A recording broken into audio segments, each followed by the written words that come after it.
আসসালামু আলাইকুম আপুরা, আশা করি সবাই ভালো আছে, আমিও ভালো আছি আলহামদুলিল্লাহ। এই যে দেখো পাকা টকটকে আতা ফল, এই যে মাত্র আমি গাছ থেকে লোক দিয়ে পাড়িয়ে নিলাম।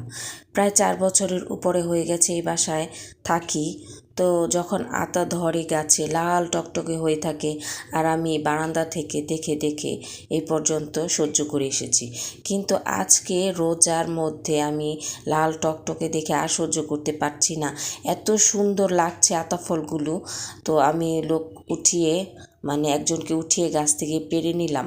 তো এই তো গাছ থেকে পেড়ে ফল খাওয়ার যে আনন্দ আর যে মজা, সেটা কিনে খাওয়ার মধ্যে নেই। তো রোজা ছিলাম, তার জন্য আর সন্ধ্যায় ইফতারি করে এখন নিয়ে বসলাম। তো এখন খাচ্ছি। আমার ছোট ছেলে তো মুখেই দিচ্ছে না, সে বুঝতেই পারছে না যে এটা কি, আতা ফলটা এরকম কেন। চিনির মতো মিষ্টি ছিল আর চিনির মতো রোয়া রোয়া।